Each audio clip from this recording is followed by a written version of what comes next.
Hi there, welcome to Kneppy Invest and welcome to Wednesday, 27th of August, 2025. Time is currently 1:38 p.m. So we have about 2 hours and 30 minutes left of trading today on another really interesting day when it comes to results. In fact, we saw a plethora of pretty significant movement in companies' share prices. In fact, what I did before it started recording to get the top 5 stocks of the day, I wrote down all the companies, just the tick code, not the full names, wrote down all the tick codes whose share price had moved up or down by more than 9%, and there were 17 companies. So I whittled that down to 5. Okay, so the agenda for today's video, we'll go through the ASX Today, have a look at the best and worst performing sectors, indices, companies, and then the top 5 stocks of the day. And funnily enough, I would say all these companies are big, pretty big companies. And the reason I say that is because all these companies were in the Morgan's calendar, including one of the biggest companies on the ASX. And then we'll have a look at the chart of the day, which is a company that didn't make it in the top 5 stocks, but I think the chart might look pretty good. Okay, now before we have a look at the ASX today, a couple of other things I just want to talk about. Now, one of the reasons why in fact, the main reason I'm recording this video a little bit earlier than usual is because I'm going to have some special visitors in about 3 hours, 4:30. And my dogs are coming and they're spending the next 6 days with me before I leave to go overseas. So I'm looking forward to the next 6 days. And because that is happening, I wanted to spend as much time as possible with my 2 dogs. So I have finished recording all my pre-recorded videos that I will be releasing over the next 2 months when I am away. 101. Now, I might record 2 other videos, but they're not investing related. Well, actually, one of them is. It's just a video going through all my pre-recorded videos. So there's not much thought in that. And I also might do a video on all the hikes I'm going to do, about 70 hikes I've planned over 63 days. So I might do a video on that, but I might not release it on this channel. I might release it on my other channel. I have like this other channel that I have with about 17 followers because it's just me, and I release it like a video every year or something. So it's not a channel like this anyway. So I might release it on that, or I might release it on my other channel where I haven't released any videos yet. I haven't decided upon that just yet. Okay, now on to the whole reason you're watching this video, and that is the ASX Today. Am I a little bit disappointed with our performance today? I have to say yes. Our futures were looking pretty good. I think before trading began, our futures were up about 0.5%. So I did expect a better day. Now, in saying that, pretty good day for small caps, pretty good day for resources, a bad day for tech. I'm wondering if that's because of Wisetech. And ASX 200 slightly up or slightly up. Now, if we go back and have a look at the NASDAQ up 0.43%, Dow Jones up 0.3%, Russell 2000 up 0.83%, TSX up 0.6%. Definitely can understand why our futures were up before trading. Now, let's have a look at American futures. They're up slightly. And Asian markets, well, Nikkei's up and Hang Seng is flat. So I wouldn't say a little bit of weakness in our market, but not as strong as what we have been seeing. So it does seem like 8,000 or 9,000 has been a nice literal resistance area. But in saying that, if you have a look at the daily chart for the XJO, it's still looking fine. It's still looking fine. We've just seen a little bit of selling maybe, but this is sort of normal in any sort of uptrend. So no reason to be panicking. Although there was another video I want to watch. What's the name? Danielle something or other says a recession is almost certainty. Or something like that. So I'll have a look at that video. Anyway, so there's a lot of negativity out there right now, it seems like anyway. Or maybe their voice is just louder than everyone else's. I have no idea. Anyway, let's have a look at the best performing sectors today. I would not be shocked if staples is the worst performing sector. Remember yesterday, best performing sector because of Coles. Well, today, Woolworths had a bit of a, yeah, I'm not going to say anything. And let's have a look. Yeah, there is staples down 4.46%. Not a shock. IT down 2.19%. I'm wondering if that's because of Wisetech. Funny enough, Wisetech is not in my top 5. Not my top 5 because there were Yeah, anyway.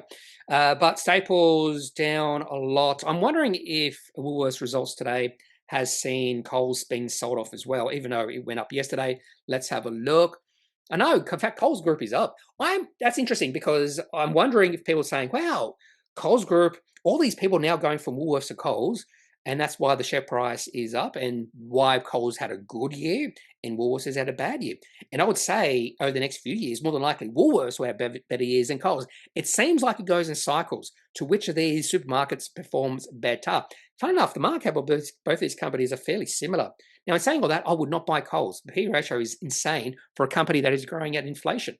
That's all I'm going to say about that.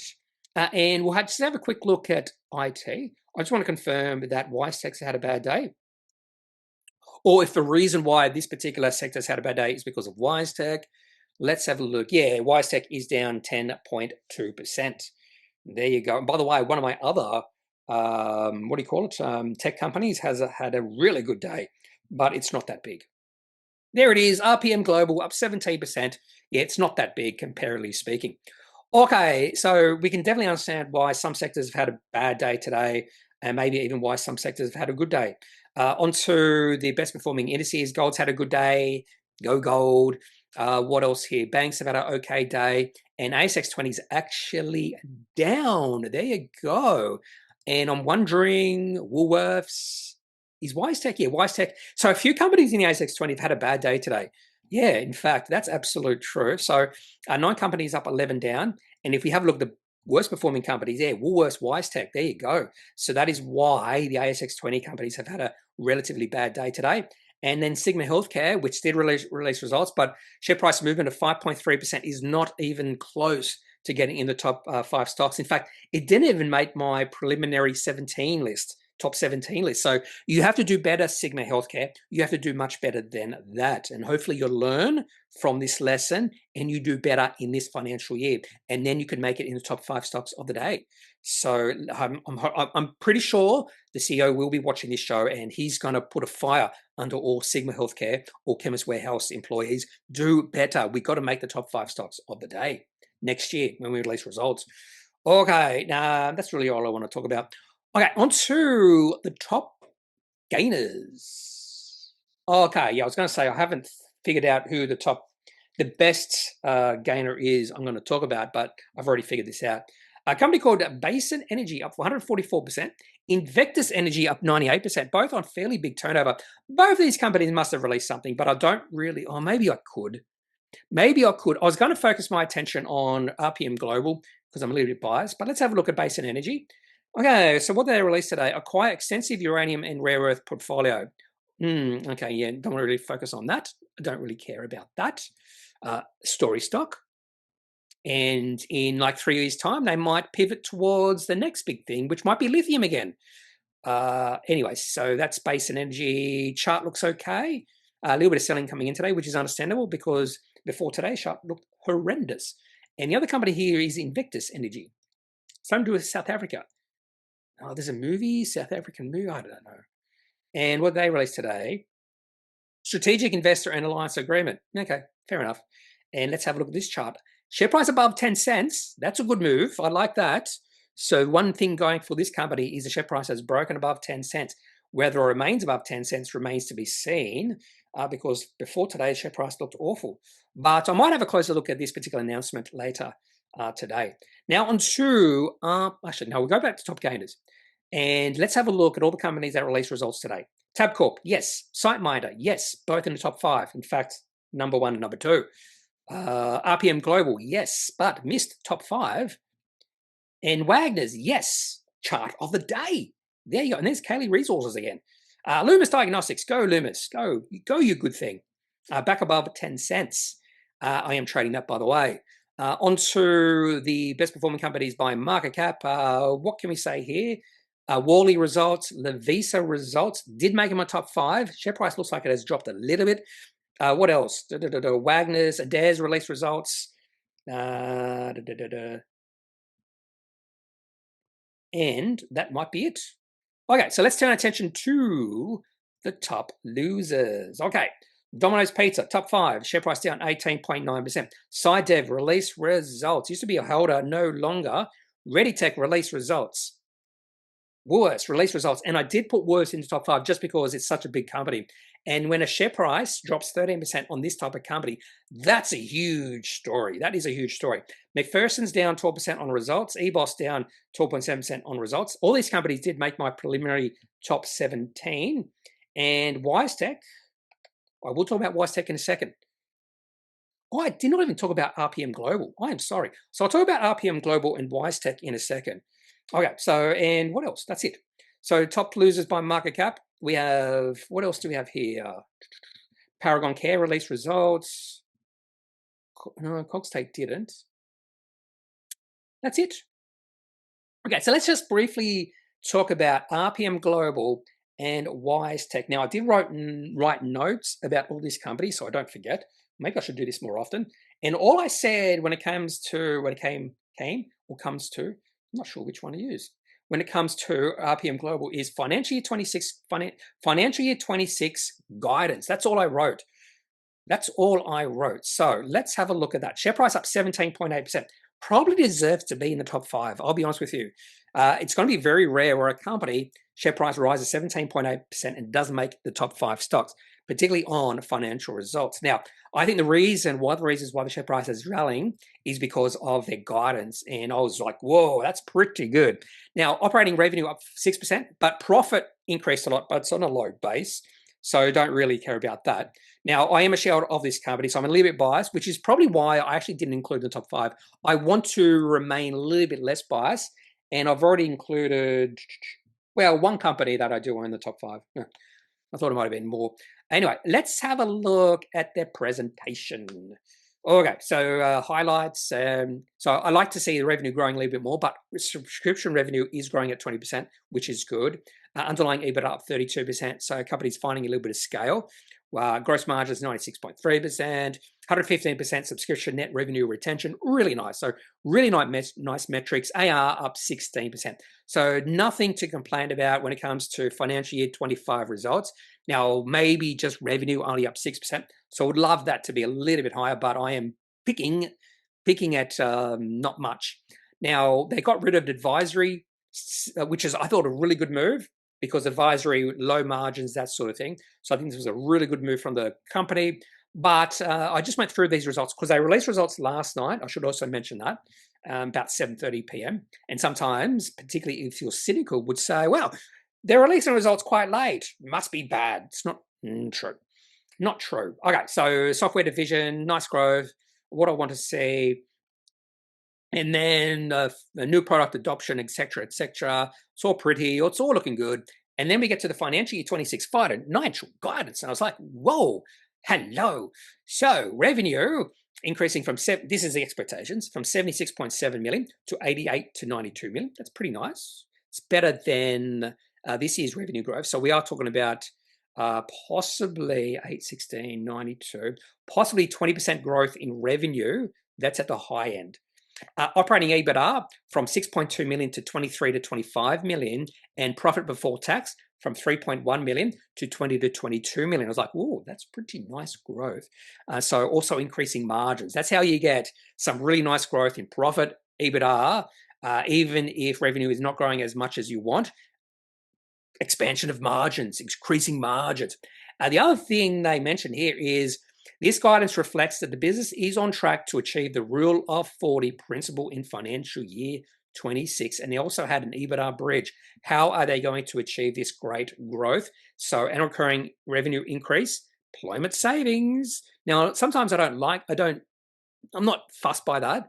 But in this case, this is a growing company and they're finding efficiencies in their workforce. So I like these results. But just because I like results, by the way, they also talk about capital management. I love when companies talk about capital management, capital return on market buyback. And in my opinion, this is just my opinion, capital allocation or capital management is the most important job of management for these type of companies that are profitable, that are generating cash flow. Now, for a company that is just a story stock, it's not that important. And it's actually a reason why I do prefer management change, like a CEO change, for a company that's gone from a story stock into one of these type of companies. You need a different type of management. And so whenever a company talks about capital management or capital allocation, whatever they call it, I love it. It tells me, they're their priorities are probably in the right spot. Now, just because their priorities are in the right spot doesn't necessarily mean their capital management decisions are the right thing for the company long term, but at least they're thinking about it. Okay, so that's RPM Global, just missing getting the top 5 stocks. Share price up 17.82%. We'll just have a quick look at the chart. This chart is nice. Daily chart, nice. When did I buy shares? I forget. It was fairly low. It would have been 2023 sometime. Yeah, so share price has increased a fair bit from when I bought shares. And this is a beautiful looking chart. And the share price is at an all-time high. Yes, in fact, the weekly chart looks really good too. Nice uptrend, share price going sideways, down a little bit during that interest rate rising cycle, and then uptrend again. Okay, so nothing to complain about this chart. Maybe the only thing you could think about is adding to your position as a trade, maybe.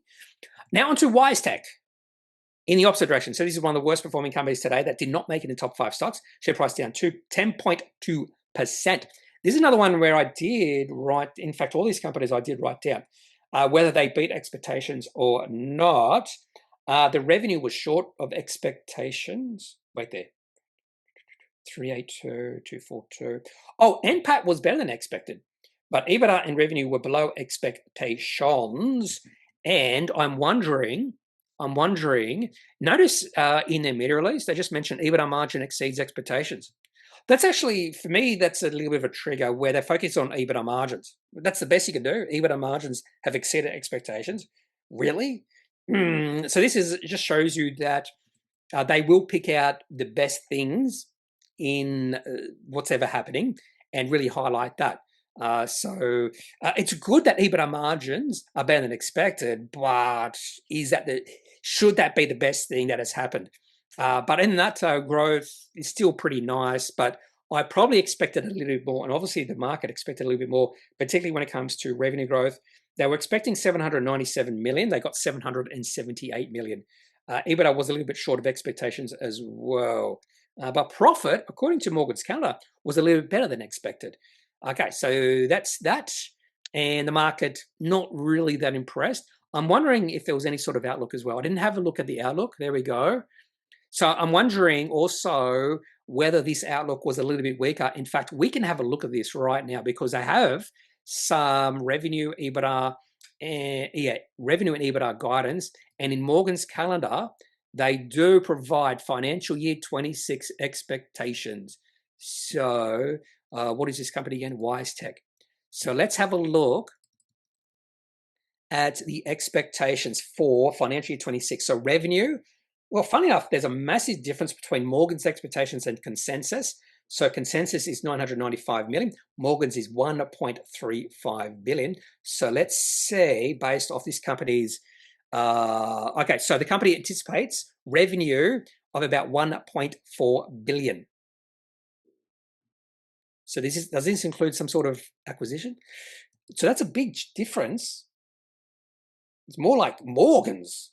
EBITDA, 645 million, and they're expecting EBITDA to be between 550 and 585. Okay, so Morgan's is a little bit too rich when it comes to EBITDA, and consensus is better, but still a little bit better than consensus. So I'm not sure about the financial year 26 guidance, and you can just see all over the place. Just the difference between Morgan's and consensus, 36% difference in just revenue, 22% difference in EBITDA. So maybe something to do with the guidance. But anyway, share price is down 10%. And I'll be honest with you, when I first had a look at the results, because I am a sharer of Wisetech, when I first had a quick glance at the results, I was a little bit disappointed. But again, just because I'm a little bit disappointed doesn't mean the share price will drop. It could have risen. And this is the chart. Nah. The other thing is the share price has been quite volatile today. Share price was down to $96 at one point. So at one point today, the share price was down almost 20%, which would have put Wisetech in the top 5 stocks. So a fair bit of volatility today. Share price has been as high as $108, which is not much lower than it was yesterday. So really the market doesn't really know how to judge these results. And yeah, initial sell-off and then a really quick rally, and then share price has been dwindling lower and lower since then. Okay, now on to, actually, before we get in the top 5 stocks, some of the other companies that just missed getting into the top 5. So these include, well, I'll talk about Wagners, EBOS. Oh, got to write it down. EBOS. My initial thoughts on these results was, ooh, share price down 12%. I suppose my was quite right. ReadyTech, share price down 15.71%. My first thoughts on this particular results was, where's the meat? Where's the meat? If you have a look at the media release, all they talk about was total revenue, subscription revenue, average revenue, major enterprise contracts, and that's it. So it's just talking about revenue, subscription revenue, nothing about EBITDA, profitability, cash flow. And my first thoughts were, ew. And that's when I stopped looking at this. I was just like, and by the way, the chart for ReadyTech was actually looking pretty good, if I remember correctly. That's the 1 minute chart, so we'll go away from that. Yeah, it looks like they was trying to break out, and today has put a stop to that. We'll also have a look at EBOS. Why not?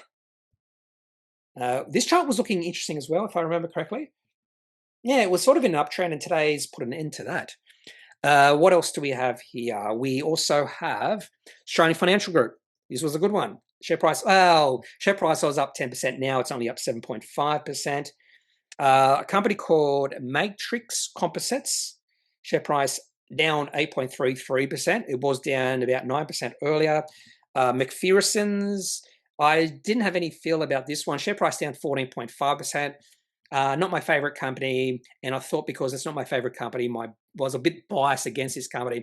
I saw the results, I was like, yeah, but it looks like the market didn't like it as well. This was an interesting one because I didn't mind the chart before today. I was thinking, oh, this could be an interesting trade, particularly if they release some good results, but I think the sentiment has now shifted back to negative. You can see a little potential little breakout, and it's faltered today. Definitely faltered. We also have Drone Shield. Well, the share price was up significantly. Now it's down significantly. So this has been a wild ride for Drone Shield. Share price down 11.48%. Share price at the high today was $3.90. In fact, the share price was up 10% at the peak. So this is a case where, I don't know, the market must have, well, retail investors went, oh, what a great result. And if you have a look at the minute chart, look at that. Yeah, share price on open was up 7% and then selling en masse up to 11. Some buying came in, and now we've started to see selling again. Look at that massive volume coming in the last 5 minutes. Well, 25 minutes ago anyway. So that's an interesting one. Drone Shield all over the place was up 10%, now down 11%. So I actually did include Drone Shield. When I did this list, Drone Shield was flat. And I thought, oh, we'll just have a look at Drone Shield, see what's happened. What else? Wally. Share price up 10.23%, but again, not close enough to get it into the top 5. The chart is a big meh. This one's a big meh. Nothing. This does nothing for me at all. But yeah, it does nothing for me at all. And what else? SciDev wasn't the best. Wasn't the best report for SciDev. Now, I do think there's a chance they'll have a really good financial year 26. That's just based off their outlook. They were suggesting a nice increase in revenue. So I'm wondering if now is the time to think about buying some shares, if you like the long-term future of this company. And the chart, starting to turn around, and now today's put an end to that. And finally, Adairs. Share price up 12.66%. My thoughts about their result were probably better than expected. I thought the results were actually not bad. And the chart, big meh for me. Okay, now on to the top 5 stocks of the day. And we'll start off with, who am I starting off with? Woolworths. And I would say this was a bit of a shocker. I think the market was expecting some good results from this company, and share price down 12.88%. For this size company, that's a fairly big whack in one day. We're talking about sizable market cap drop or valuation drop in one day. And then I had a look at the results. Why is the share price down? And it was misses across the board. It was revenue miss, EBITDA miss, or EBIT miss, NPAT miss, earnings per share miss, dividend per share miss as well. Everything was lower than expected. Now, NPAT was slightly lower than expected. So 1,387 million compared to 1,385 million. But some of these other misses were quite substantial. Well, maybe not. Well, dividend was only 2 cents lower than expected. So is this a bit of an overreaction from the market? Possibly, but it is a miss. And yeah, it's a miss. That's all I'm going to say about Woolworths. It's a miss.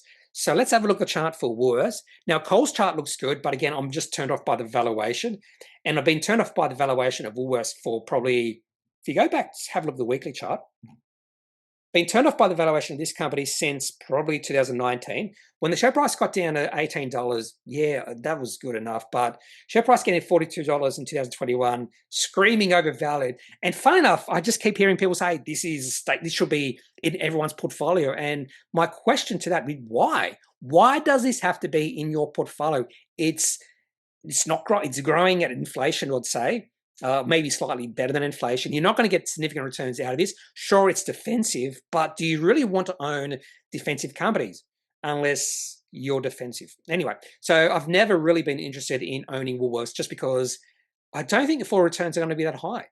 Now, in saying that, the daily chart looks weak. And now, if the share price drops below $28, actually $27, that would be a bad move. We have seen a little bit of buying come in today. Share price goes as low as $28, but yeah, not the best looking chart for Woolworths. So what can you say about that? And by the way, actually, let's do the P ratio of Woolworths on the fly. So the market cap is $35 billion. And let's have a look at their media release, which is 31 pages, I think. They've got an annual report 179, presentation 59, and a full-year results announcement 31 pages. They need a smaller media release because I am like media and I have the attention span of a gnat and I don't want to go through 31 pages. So if you just have a look at NPAT, normalized down 17%, 1.385 million, and a market cap of 35 million. So we're talking about P ratio. Well, it's not times that by 10. 26. We're trying to pay a P ratio like 26, 27 for a company that's barely going to grow at inflation. And inflation went up 3.6%. I mean, sales went up 3.6% like inflation. Anyway, so there's that. That's Woolworths. Oh, by the way, I completely forgot Trading Economics, Australia monthly inflation hits 1 year high, significantly higher than expected, 2.8% year on year, up from 1.9% in June, and above estimates of 2.3%. However, it was fueled by a sharp increase in electricity costs tied to government rebate. We'll have to bring the rebates back. Timing and annual price reviews. Meanwhile, a fall in automotive fuel prices ease. Really? Automotive fuel prices ease? I didn't see that. Marking the smallest decline in 5 months. I'm wondering when that was released, and I'm wondering if that affected our market today. I'm just wondering, or if we delve a little bit deeper, is it really that much of a concern? Let's go to the XGO and just have a look at the 1 minute data. 1 minute data, and there was a big, there's a big rise at that's on open. Sorry, there was a massive drop at 11:30. That would have been inflation, and then it rallied just after that. So it dropped at 11:30, 0.2%, which doesn't seem like a lot, but just have a look at that 1 minute candlestick, yeah, and then a rally. So it doesn't look like the numbers have really affected the market today. So even though it's much higher than expected, I think the market's just going, it's just because of the energy rebates or whatever. Anyway, so that was something interesting that I completely forgot to talk about. Okay, coming in at number 4, we have Lovisa. Lovisa, this is a bit of a shock. Share price up 14.25%. It was up a little bit more than this, so it was almost up 20% at one point, and that's why it's in the top 5. I am a shareholder of Lovisa, and I'll be honest with you, had mixed feelings about this one, and it was good to see when I went to Cup of Breath. There was also the mention of mixed feelings. In fact, there was analysis that said the share price might drop. Anyway, so this was misses across the board.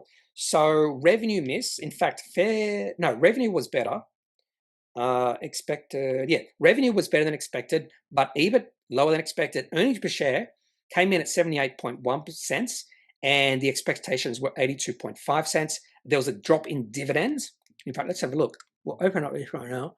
Have a look. There was a drop in dividends, so revenue up 14%. Comparable stores only up 1.7%. Profit up after tax up 4.8%. EBIT up 8.2%. And the dividend down at 10 cents from 37 cents to 27 cents. Earnings per share up slightly. And as soon as I saw this, I went, oh, I think the market is going to punish this company. The saving grace might be the last bullet point. Strong start to financial year 26 with first 8 weeks, comparable store sales up 5.6% and total sales up 28%.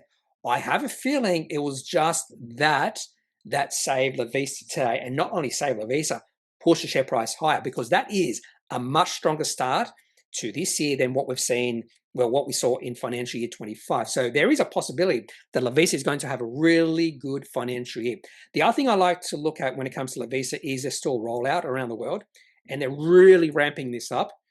So increase of 131 stores from 900 to 1,031. And I like how they have a variance here. So they're increasing stores at the greatest rate in United Kingdom, up 24, USA and Canada, up 22 and 18. So second to the English-speaking countries in the world. Go English-speaking countries. They also opened the first store in Zambia. Go Zambia, because you need jewelry. And the most stores now are in USA, although that's been true for a while. That's one of the reasons I like this company, is because they're successfully expanding around the world. And I wouldn't say there's limitless growth, but this is one company that has been successful expanding around the world. Another reason I like this company is their gross margins. It's about 86%? 82%. 82% up from 81%. Okay, so let's have a look at what Capital Brief said, because I was like, okay. Look, that's Wisetech. I'm pretty sure they mentioned it because I wrote it down. I said, Capital Brief, store count. Oh, they mentioned, this was interesting to me when I read through what Capital Brief said. If I can find it, of course. I won't be able to find it now. Maybe I just have... yeah, okay, I don't need to look at it. Oh, no, I really want to find it, because there was a couple of interesting comments into this. Look at that, Drone Shield rebounds, and with 2.1, oh no, that's not talking about share price. No, that's not it.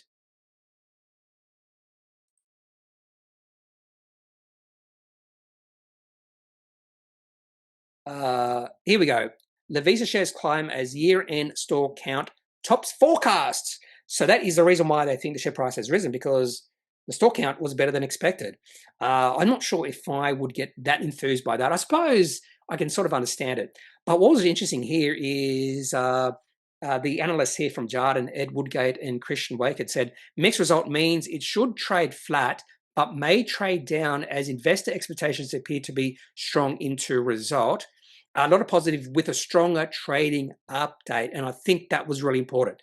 I think that is what has driven the share price of Lovisa up today. It's that really strong trading update. If they didn't have that, I wouldn't be surprised if the share price would be down 20%. Or maybe that's being a little bit dramatic. So let's have a look chart for Lovisa. Lovisa.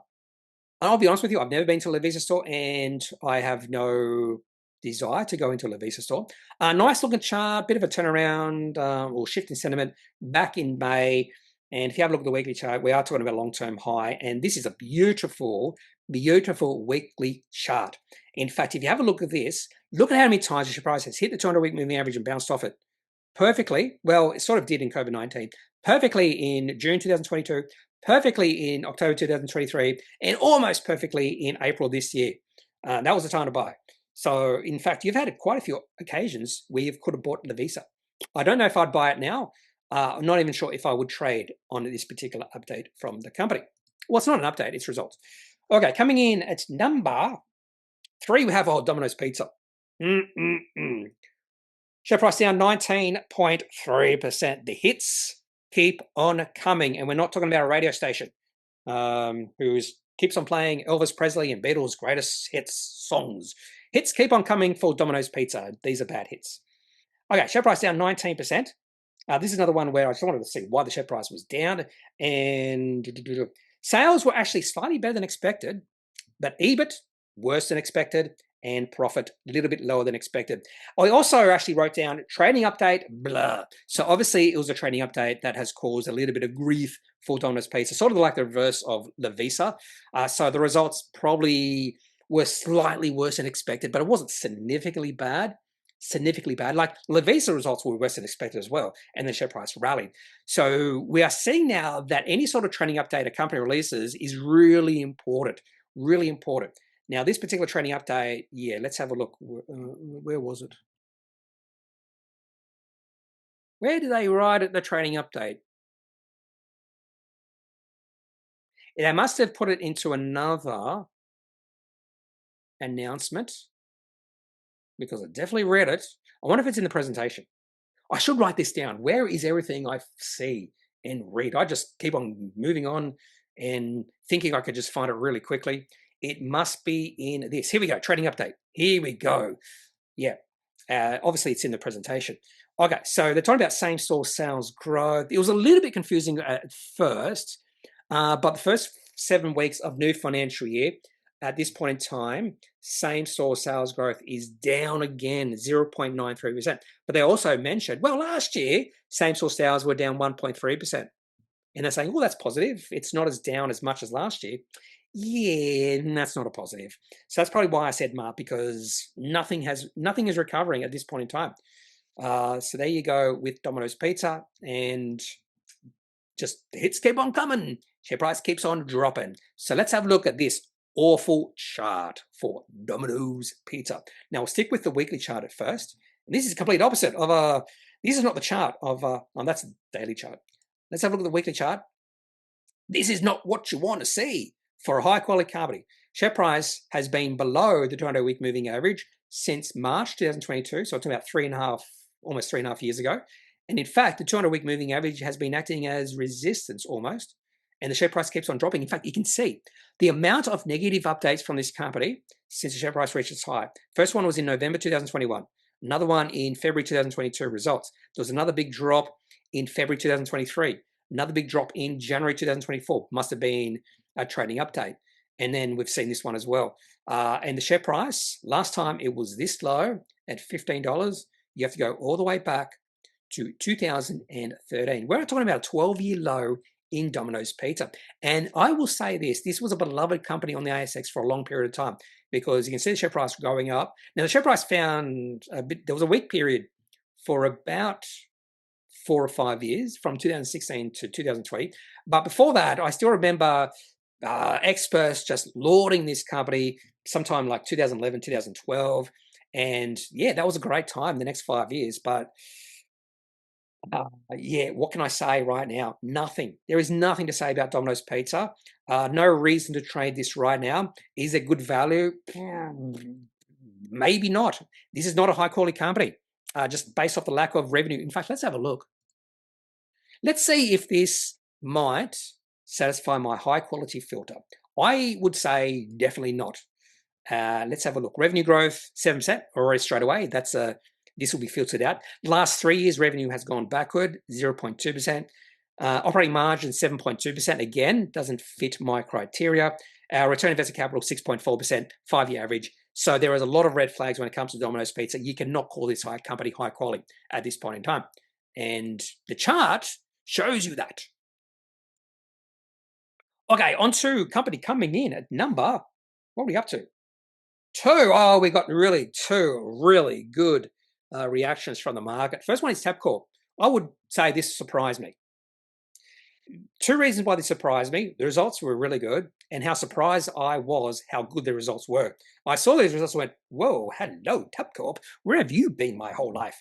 Share price up 21.83%. Now, not my favorite type of company. And I just opened these results. I was like, whoa. Now, I don't follow this company at all. So at the back of my mind was, well, this was expected. This was expected. So what do you guys? Yeah, share price could go down. But revenue up 11.8%. Straight away, this is a sort of result I go, But because of cost reductions, strong cost discipline, so spending less, and that means that increase in revenue went down to the bottom line. So 23% increase in EBITDA, 94% increase in EBIT, and 76.8% increase in profit.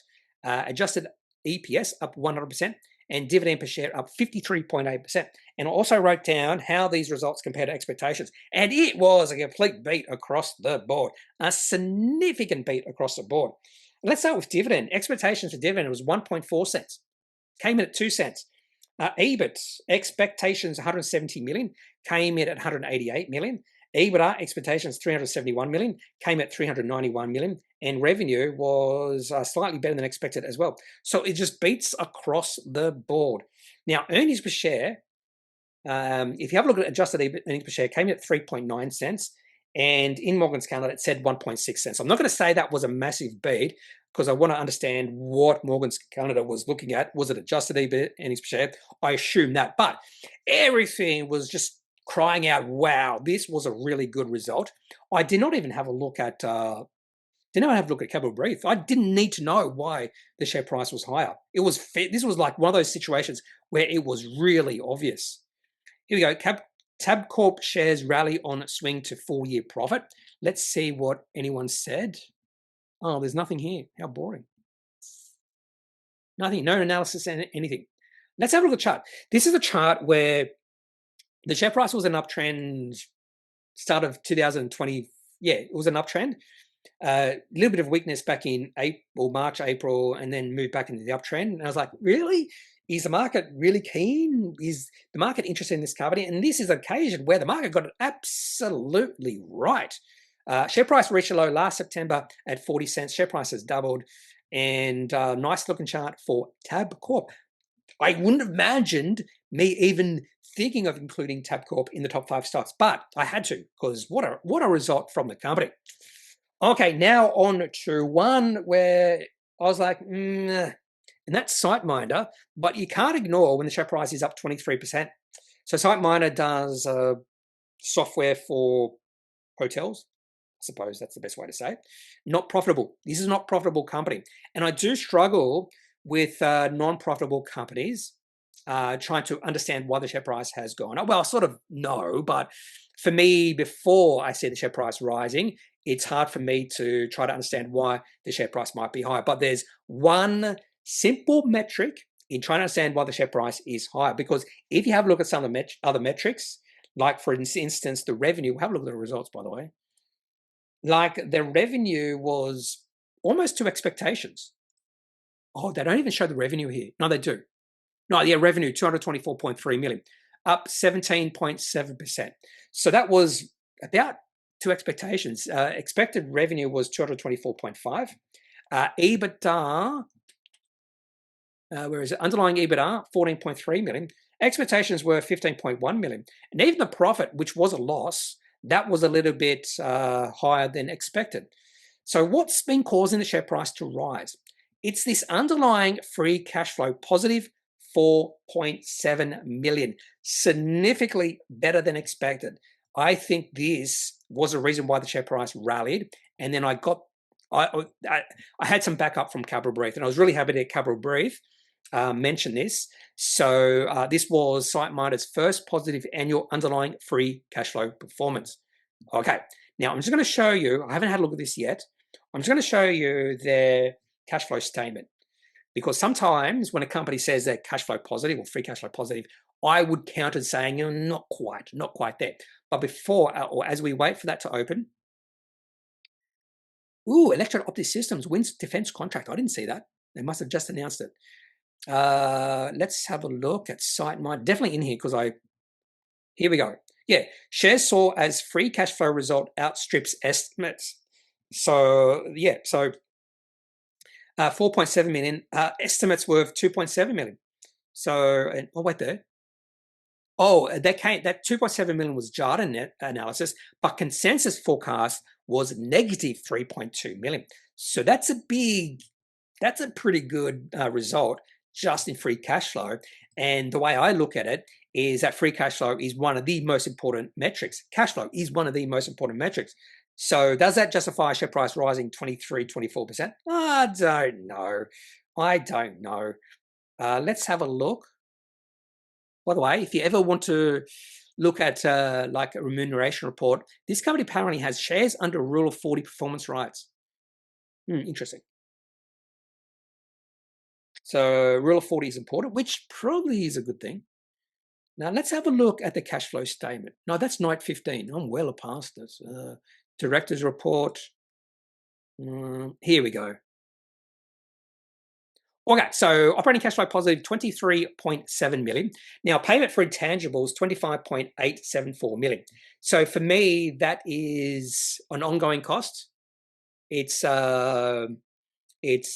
capitalized research and development. And the way I look at it, which is not accounting standards, you can see last year was 23.7 million, this year 25. It's not, for what I do is I include that in free cash flow. So technically, you should only include capital expenditure, or if you do that for Siteminder, they're significantly free cash flow positive. But for me, also repayment of lease liabilities is also a real payment as well. And so even though they're announcing they are free cash flow positive, by my definitions, they are not. They're still burning through a fair bit of cash. And we know that just by having a look at the cash on hand at the end of the year. It's gone down by $7 million. And most of that is because of repayment of lease liabilities, payment for intangibles, and that's the reason why. Even though operating cash flow positive, 23.7 million. So for me, this company hasn't quite reached that inflection point just yet. They're close, but not quite yet. So that's one little difference I have by reading the results. But still, in saying that, their underlying free cash flow was better than expected. So let's have a little chart for this one. This was on my radar just by this chart. Share price had popped up. It broke out. In fact, I put a line there for the breakout back in late July. And I was thinking, ooh, this might be a nice little trade. A little bit of resistance, by the way. And we can definitely understand why there's been a little bit of resistance. Share price moved into this resistance zone between about 560 and we'll say $7. And we have seen a little bit of selling in that zone. But okay looking chart. In fact, I'll say a pretty good looking chart for Siteminder. Okay. What else do I have to speak about? Oh, chart of the day goes to Wagners. They also released results today. Share price has rallied quite nicely.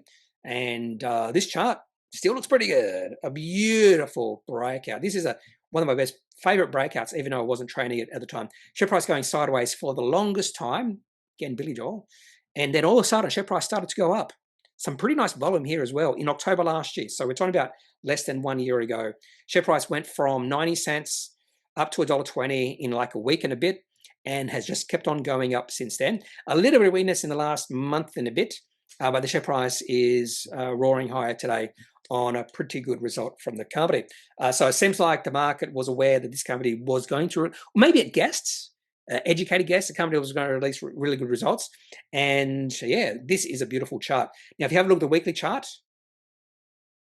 this is a nice little weekly chart. So share price had been under pressure for a while. You can see a lot of volatility in the company's chart during these periods, but this could be, who knows how long this particular uptrend is sustainable, but we have an uptrend in the daily chart, uptrend in the weekly chart. So all time frames at this point look pretty good for Wagners Holding, which is a concrete company. Yeah. And that is all I have for this particular look at Wednesday, the 27th of August. If you have any questions, any thoughts, leave those in the comment section of this video. Otherwise, I'm not a financial advisor. If you need financial advice, make sure you seek out someone who is qualified and can speak to your own financial needs. That's it for this video. Have a good day. Bye.